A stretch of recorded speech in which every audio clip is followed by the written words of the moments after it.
Queremos, eu e a Aninha, que é meu anjo da guarda encarnado, agradecer profundamente a essa casa, aos companheiros aqui dessa cidade que é meu berço, né? Nasci aqui, e faz 5 anos que eu não venho nessa casa aqui, mas não porque não quis, é porque nós estávamos em viagens. A gente viaja muito, palestra em cidades, nos estados, e a gente, nos últimos anos, foi mais difícil a gente vir para cá, mas a gente aqui se encontra hoje feliz, né?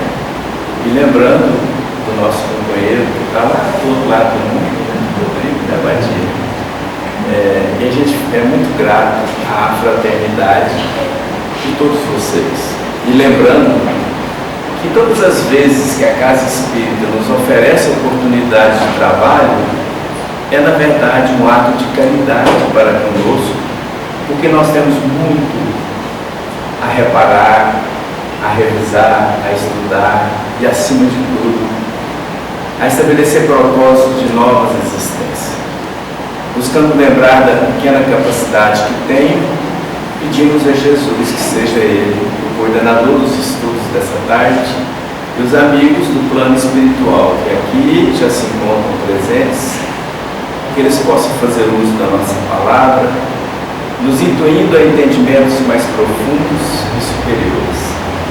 O tema abordado é os desafios morais da humanidade atual, neste momento, na atualidade. Os nossos desafios não são pequenos e não são poucos, mas nós fomos preparados para estar aqui, né? Quando eu era jovem, aqui nessa cidade, bem jovem, bem menino, a minha família toda espírita, e a gente teve oportunidade de muitos estudos. E num desses estudos, minha mãe tinha uma biblioteca muito grande de livros espíritas e nos entusiasmava desde pequenininhos, você lembra, né? A poder estudar muito a doutrina espírita. E dentro desses livros, um dia eu encontrei um livro que dizia o seguinte, que o espírita, aquele que hoje se encontra dentro dos estudos do espiritismo, na verdade, antes de encarnar, ele passa por uns momentos no umbral. Sabe para quê? Para aprender a lidar com as dores alheias. Quando esse espírito assevera dessa forma, eu vim compreender, naquela ocasião, ainda menino, que o espírita, ele passa por capacitação e treinamento lá no plano espiritual, no ambiente de muito sofrimento, para que, quando aqui encarnados, vivenciando o trabalho das atividades do espiritismo, a gente possa entender melhor e trabalhar melhor para conter o sofrimento dos nossos irmãos e das nossas irmãs. Por isso, nós sabemos que todos os desvios e todas as angústias que nós, humanidade, temos, na verdade, fazem parte da existência de todos nós, humanidade. Quando a gente fala dos desafios que hoje se apresentam, é importante a gente lembrar que nós aqui nos encontramos para, através desses desafios, evoluir intelectualmente, moralmente e poder galgar passos adiante na nossa evolução espiritual. No Livro dos Espíritos, na questão 132, Allan Kardec questiona o espírito de verdade, que é uma pleide de espíritos superiores, pergunta a eles o que leva Deus a estabelecer para nós a encarnação, ou seja, nós espíritos vivenciarmos experiências aqui com esse corpo orgânico, né?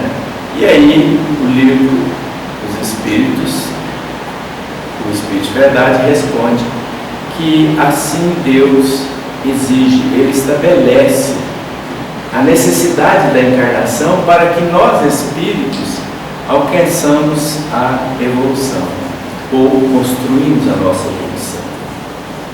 E nessa parte do livro dos Espíritos, há uma confirmação, quando o Espírito disse que todos nós teremos que, para atingir a evolução, passar por todas as vicissitudes. Vicissitudes não é só sofrimento, como muitos de nós pensamos. Vicissitudes são experiências da vida. Algumas mais dolorosas, outras menos, mas todas as experiências é que faz a construção da nossa sabedoria, né? E o Espírito de verdade assevera que para uns é expiação, para outros é missão. Então, se nós pararmos e pensarmos bem, certo? Quando nós não estamos expiando, reestruturando, recuperando o nosso equilíbrio moral, intelectual e vibracional, nós estamos na missão de auxiliar os que ainda se encontram nos descaminhos da vida. Portanto, nós vamos vivenciar e lidar o tempo todo da nossa existência no trabalho para minimizar e enfrentar os desafios que a vida nos apresenta. Esses dias eu colhi um textozinho que é um compêndio das ideias que estão permeando o nosso planeta nesse momento. Lembrando que, infelizmente, nós estamos vivenciando um dos períodos mais sérios e preocupantes de obsessão coletiva. A obsessão coletiva, certo, está presente, infelizmente, na atualidade e que está trazendo a todos nós inúmeras dificuldades, desafios, mas, acima de tudo, muitas doenças espirituais, morais, e que, somatizando no corpo orgânico, traduz em doenças físicas. A maioria de nós estamos doentes, portanto, em humanidade, né? E a gente vai lembrar que a obsessão é um processo de influência negativa em que o espírito, seja ele encarnado ou não, interfere na consciência do seu semelhante ou de algumas pessoas para projetar energias e pensamentos que vão lhe trazer sofrimento, tristeza, doenças e descaminhos e confusão. Portanto, nós vamos lembrar que muita gente pensa assim: obsessão é o espírito desencarnado que nos induz aos erros. Vamos lembrar que não é bem assim tão somente, porque nós, encarnados, também obsediamos os desencarnados, da mesma forma que nós obsediamos uns aos outros o tempo todo, porque nós, pelo nosso comportamento, pelas nossas manifestações, nós interferimos na consciência dos nossos semelhantes. E se eu tenho mau comportamento, mau pensamento, mau propósito de vida, ações desequilibradas, evidentemente eu estou plantando nos outros seres que comungam comigo a experiência reencarnatória o processo do desequilíbrio. E isso é muito sério. E isso está acontecendo neste presente momento porque houve um progresso tecnológico de todos nós na humanidade, e não só tecnológico, mas intelectual, em que foram criados mecanismos e ferramentas que facilitam a comunicação. O exemplo são os nossos celulares, nossos equipamentos eletrônicos, né? Que facilitam enormemente o processo de comunicação. E se nessa comunicação existem aí propósitos de desequilíbrios e de domínio do nosso tempo mental, nós estamos sujeitos àquelas mensagens que muitas das vezes, aparentemente muito corretas, levam o equívoco e a confusão para aquele que assim a recebe. Daí estamos vivenciando experiências obsessivas coletivas. E em cima dessas observações, nós buscamos uma referência de uma revista muito importante que diz o seguinte, sobre que nós estamos num declínio moral. Eu começo a duvidar se isso é real, se é verdadeiro, porque a doutrina espírita nos ensina que quando a gente adquire valores, entendimento de verdades, essas verdades passam a estabelecer em nós, no nosso inconsciente, conceitos que irão nos pautar na nossa existência a seguir.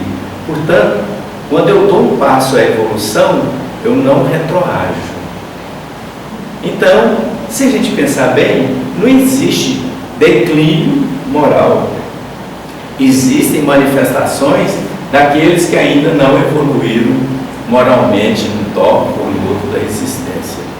E essa revista diz o seguinte: a decadência moral da humanidade está em curso. Está mesmo. Decadência, não o declínio. A decadência moral está em curso, espalhando-se como metástase pelas nações, como um câncer que está se espalhando e interferindo em todas as nações deste planeta. E dizer, embrulhadas em papel celofane, com fitas e laços de presentes, de avanços e progresso. Então, em razão, segundo essa matéria, que há um declínio moral em razão do avanço da tecnologia, as inovações e automaticamente o progresso. A gente para refletir a respeito disso. É um equívoco, é uma visão pessimista. Por quê? O progresso não traz consequências negativas. Ele traz, muitas das vezes, turbulência nos momentos em que está sendo implantado algo que é novo, mas não traz situação negativa.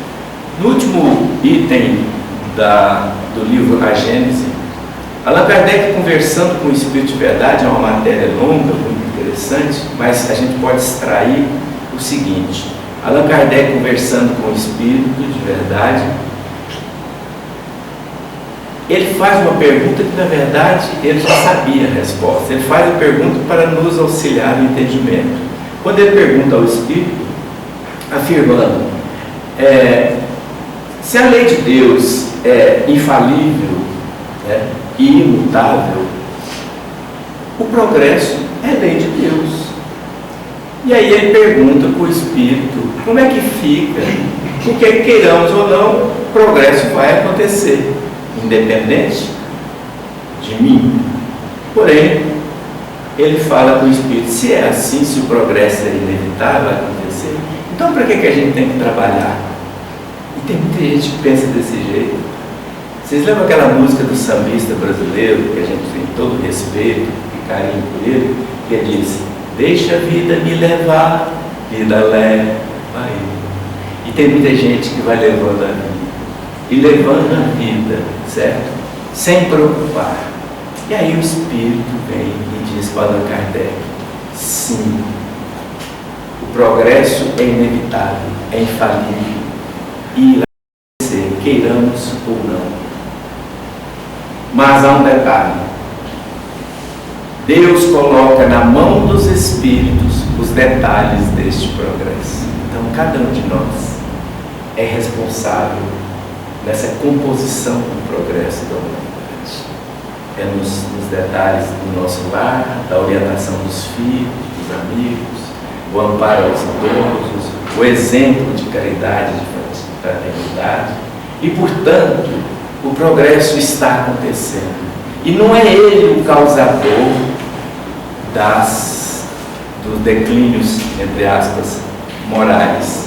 O declínio moral existe pelo não alcance de alguns espíritos, certo? Dos valores divinos, da verdade divina, certo? Então não é esse o fator.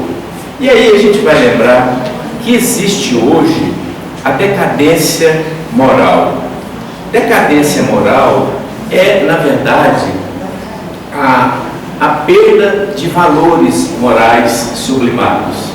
É quando alguém decide substituir os valores divinos, os valores que Jesus nos trouxe no seu Evangelho,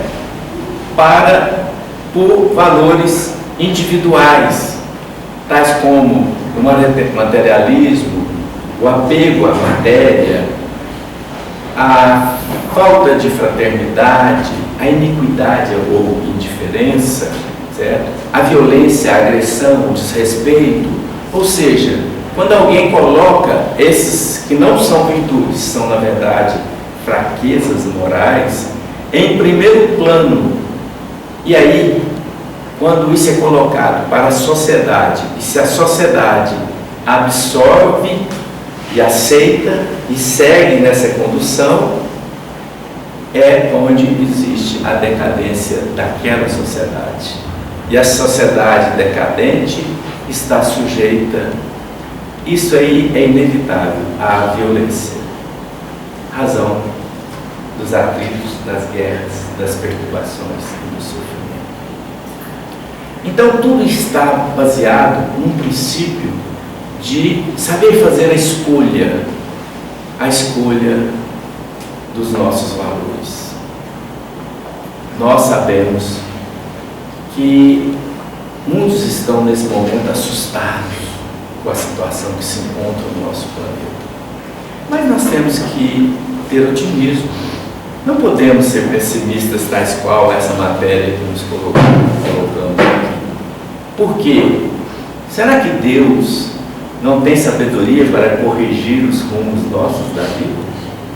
Será que Deus e Jesus e tantos espíritos superiores não têm a capacidade de nos ajustarmos nos caminhos da luz? Não, tem sim. São momentos que nós estamos passando, momentos necessários para que as perturbações nos acordem, façamos, na verdade, as reflexões da existência para encontrar os caminhos superiores. Daí, o Evangelho de Jesus é o caminho. Quando ele nos assevera que, se não for por ele não pessoa, mas ele seus princípios, certo? Não alcançaremos a luz divina. Por quê? Porque todos os valores da humanidade, os valores verdadeiros, têm seus fundamentos e sua base na moral que Jesus veio trazer para nós todos. Por isso a gente não pode entrar em pânico, achar que está tudo errado, que os nossos jovens estão totalmente perdidos e que a sociedade já não tem mais jeito e que não sei o quê. E isso faz com que crie um clima ao qual alimenta o processo obsessivo, essa obsessão coletiva.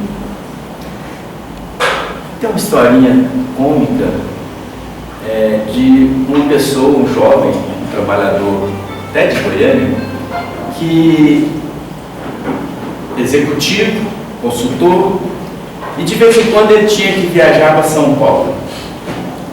Mas ele tinha um problema, um medo muito grande de viajar de avião.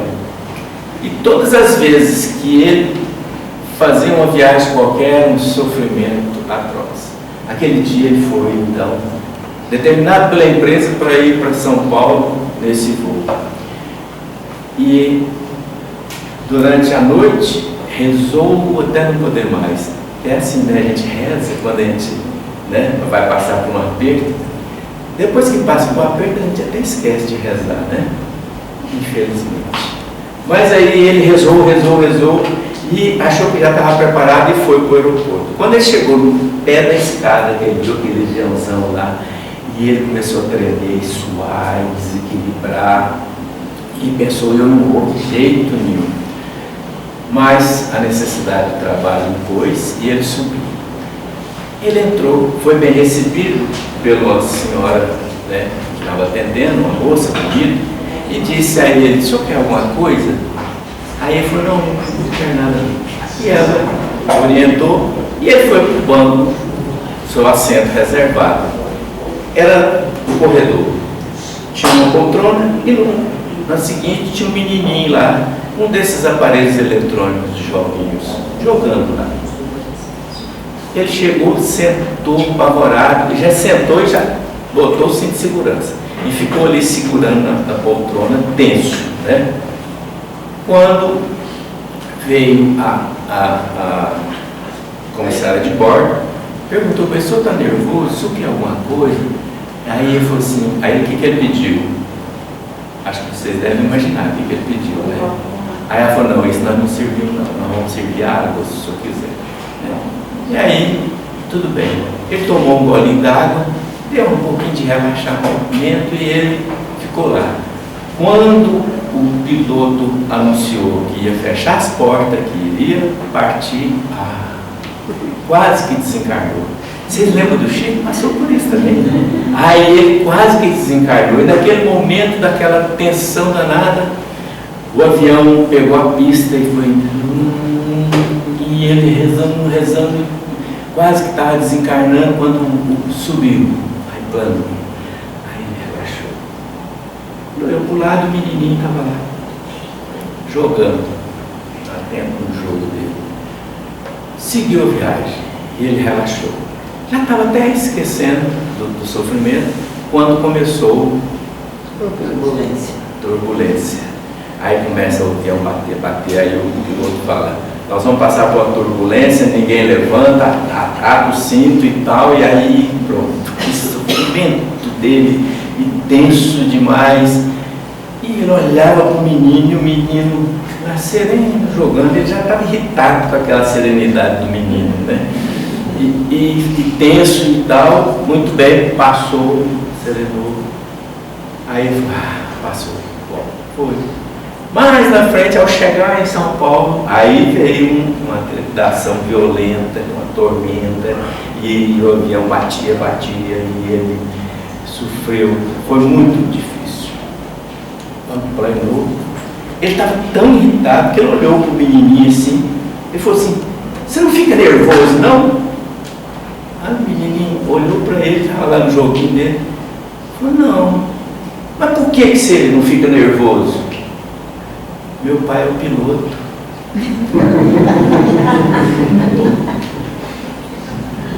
É Deus que é o piloto dessa nave, titular. E tem como copiloto um dos melhores do universo, Jesus Cristo. Portanto, essa nave está passando por tormentas e nós estamos aqui sentados nos banquinhos da vida, do dia a dia, certo? Por isso nós não podemos perder a confiança, a certeza de que Deus sabe conduzir essa nave e sabe conduzir nossas vidas. Mas para isso é necessário que eu desenvolva em mim algo que já é latente, que se chama fé. A fé, na verdade, é um agente divino que está com todos nós e que nós precisamos ativá-la. Sabe por quê? Porque é a fé que nos sustenta a coragem e a boa vontade. A boa vontade de poder encarar a vida com a nossa responsabilidade existencial, modificar os nossos hábitos indevidos, buscando fazer reflexões profundas para que eu possa ser o exemplo para aqueles que convivem comigo. O exemplo de fraternidade, de caridade, de compreensão, de respeito com os nossos semelhantes. Lembrávamos ainda ontem em Goiânia, numa palestra, a indulgência. Nós erramos tanto, nós desprezamos tantos ensinamentos divinos nos nossos dias a dias, sabem por quê? Porque nós estamos invertendo o processo dos valores. Corremos atrás dos recursos materiais. Corremos atrás o tempo todo de poderes. Não só poder político e de comando, mas poder em todas as nossas situações existenciais. Poder do lar. Um acha que tem que mandar o outro. A esposa, muitas das vezes, é colocada num plano de submissão, uma coisa que já devia ter desaparecido no nosso planeta, mas infelizmente ainda está arraigado em nós, a necessidade de se sentir poderoso, mal sabendo que o poder vem da fraternidade e da caridade. Por isso, quando a gente lembra, quando Jesus, naquele momento, às 3 horas da tarde, no momento do desencarne dele, ele olha para os céus, olha para aquela multidão, depois de ter sido violentado, desrespeitado, agredido, da forma mais absurda que nós podemos imaginar, e não foi pouco. Depois ele, que fez de tudo por nós, humanidade, foi levado à cruz. Naquele instante ele olha para os céus e disse, e pediu a Deus nosso Pai: Senhor, eles não sabem o que fazem. Essa indulgência nós precisamos colocar em nossa vida o tempo todo, porque na verdade os que estão nos descaminhos da vida, aqueles que estão valorizando muito mais do que a sua própria vida, as riquezas materiais e econômicas, nós precisamos olhar e vê-los como aquelas criancinhas, como Jesus viu nós, humanidade. Senhor, perdoa-os, eles são crianças espirituais. Por isso, não podemos entrar em pânico. O nosso voo vai demorar bastante ainda. Não podemos entrar em pânico. Temos que ter a confiança em Deus. Quando as doenças batem na nossa porta, estão, na verdade, apenas nos convidando a nos aproximar um pouquinho mais das obras divinas, da caridade, da fraternidade, da mudança. Para encerrar, nós temos a lembrança precisa de que Jesus está conosco o tempo todo. Mas depende de mim ouvir as suas mensagens. A linguagem da humanidade nesse momento é uma linguagem pessimista, mas o Evangelho segundo o Espiritismo, ele é recheado do início ao fim, se é que ele tem fim, de valores.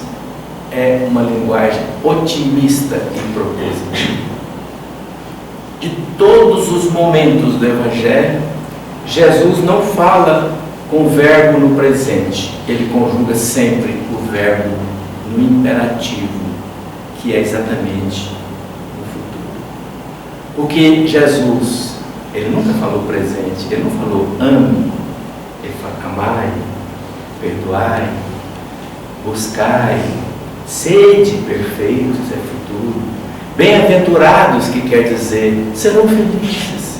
Ele sempre fala para o futuro. Sempre falou para o futuro. Da mesma forma que ele sempre se referiu à vida futura, que é a vida espiritual. Portanto, nós precisamos compreender que se eu quero ser parceiro desse projeto divino de progresso da humanidade, eu preciso estar junto de Jesus e lembrar sempre: Jesus não fica nas facilidades da vida. Se queremos encontrar Jesus ou os Espíritos superiores, entremos na fila dos fazedores de caridade e fechamos para que a gente acorde, porque muitas das vezes nós valorizamos a riqueza material nas nossas vidas. Aliás, quem que é o ser que vocês lembram mais rico? Aquele que é o mais rico? Alguém lembrou de algo? Elon Musk. Não, esse é pobre. Não, rico de dinheiro. Ele é pobre. Ele é muito pobre. Pitágoras, lá no passado, depois de ter feito a análise do comportamento da humanidade, ele disse para todos nós que o mais rico é Deus. Porque é Deus que tudo criou. Mas Deus criou tudo para servir a todos. A riqueza está em servir. Jesus, também muito rico de valores espirituais e morais, nos ensinou quando ele disse: eu não vim para ser servido, eu vim para servir. Então, se nós queremos mudar esse cenário da humanidade, se nós queremos contribuir efetivamente com a obra divina, temos que criar um conceito em nós e buscar a verdadeira riqueza, a riqueza da fraternidade, da caridade, da servidão e do respeito. Está nas nossas mãos, nessa tarde em que nós viemos aqui nessa casa para receber as luzes da espiritualidade, conduzidas com certeza por Jesus. Nós também encontramos uma mensagem do Evangelho de Jesus, nos convidando a praticar dia e noite a caridade como Jesus pensava. Benevolência para com todos, indulgência com as imperfeições alheias e perdão sempre. A paz da Deus com todos.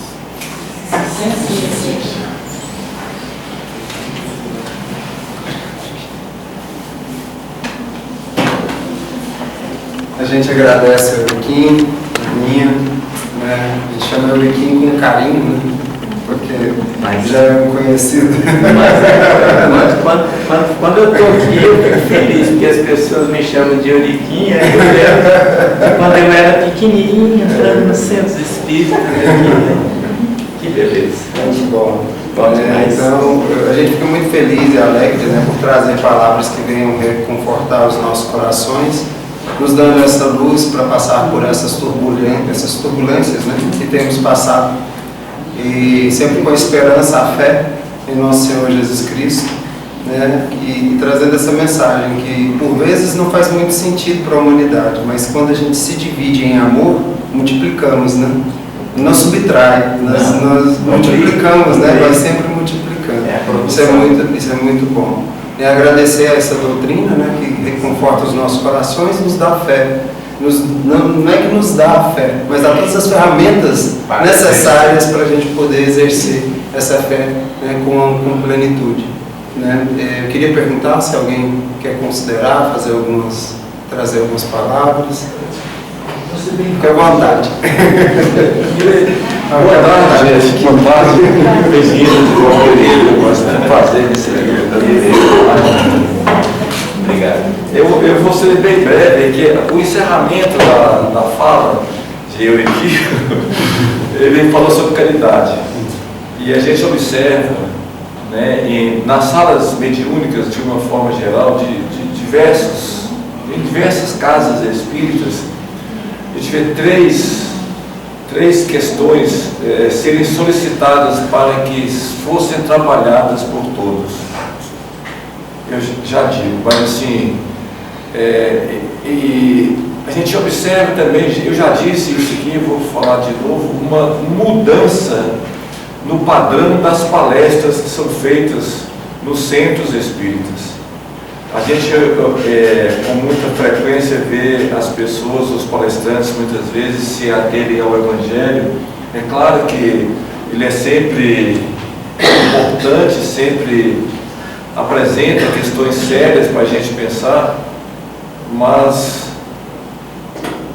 eu tinha sempre uma certa assim, dificuldade de entender que o Espiritismo era realmente o Consolador prometido por Jesus Cristo.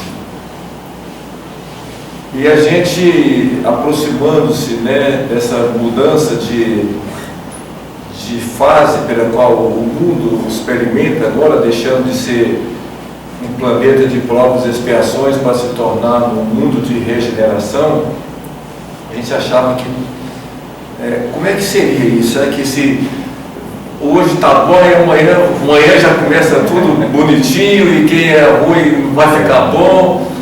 E aí eu vejo a importância do Espiritismo como o Consolador prometido nesse momento tão importante pelo qual a Terra passa. E isto se reflete de uma forma geral nas palestras que são feitas nos centros espíritas, quando o foco dessas palestras passa a ser uma análise comportamental das pessoas, ou diante das situações que eles enfrentam, né, a forma, como é que você deve reagir, como é que você deve enfrentar certas situações, deixando de lado aquela visão ou aquela abordagem religiosa, chamando as pessoas para que todos assumam a sua responsabilidade pelo êxito da sua vida. Ou seja, Jesus quer dizer para cada um de nós que a nossa salvação está em nossas mãos. Não vai vir ninguém para salvar a gente, não. E tem gente aí, tem casas religiosas que pregam exatamente isso e não despertam nas pessoas aqueles valores que realmente vão salvar a sua alma. E eu estou dizendo tudo isso aí, retomando o início da minha fala, nas salas mediúnicas de diversos lugares do país, 3 questões estão sendo abordadas com muita intensidade. Há um pedido da espiritualidade para que essas questões sejam abordadas. Inclusive já houve até uma psicografia nesse sentido aqui no centro, que é a fé, a harmonia e a caridade. Foi a última coisa que ele disse aqui. Porque sem a fé, sem você acreditar que essa doutrina, que você mudando o seu comportamento, você será capaz de conseguir a sua salvação, digamos assim. E se as casas não forem capazes de criar um ambiente harmonioso, onde todos possam conviver realmente como irmãos, e se esses irmãos não praticarem a caridade, serão como sementes de plástico jogadas na terra, eles não vão germinar. A gente sabe por diversos pensadores que fora da caridade não tem salvação, né? Então a gente precisa acordar. Jesus vem falando isso aí há 2000 anos. Quem tiver ouvidos que ouça, quem tiver olhos que veja. E a gente ainda está vendo pelos olhos dos outros, ouvindo e acreditando no que outras pessoas falam, sem procurar realmente se posicionar nesse mundo difícil que a gente vive e tentar fazer a diferença na vida de alguém. Que é isso que o Pai espera de cada um de nós. Que a gente faça com o outro aquilo que nós gostaríamos que os outros fizessem conosco. Porque não desejar ou não fazer com o outro aquilo que nós não gostaríamos que fizesse conosco é muito fácil. O difícil é você fazer com as pessoas o que você gostaria que os outros fizessem com você.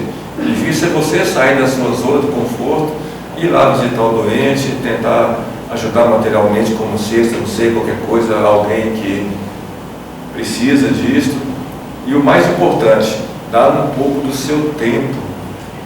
O grande problema hoje do povo é tempo. As pessoas estão sofrendo porque estão perdidas. E quando eu falo assim, que as pessoas estão perdidas, essa questão de se sensibilizar com a questão do próximo. Esse próximo, muitas vezes, ele está muito próximo, ele está dentro de casa. É o filho, é a esposa, é o marido. E nós não estamos conseguindo, né, nos harmonizar com essas pessoas e darmos os passos necessários para a nossa iluminação. Então, assim, achei fantástica a sua fala. Obrigado por ter vindo aqui, por ter retornado, que a senhora também vem sempre, né? E cheguei um pouquinho tarde, por causa da chuva, estava muito difícil sair. Mas que Deus nos ajude, que Deus nos abençoe, né? Que todos vocês que buscam essa casa, que hoje encontram o que vieram buscar, e que a gente não perca de vista de que a gente tem o que a gente merece. A gente tem o que a gente merece. Mas, por um acréscimo da bondade divina, Ele sempre nos dá um pouco mais. Mas que a gente perceba que nós temos a necessidade de assumir o protagonismo da nossa vida e seguir adiante com muito amor no coração, com fé, com harmonia, com caridade. Boa tarde a todos. Convido os trabalhadores.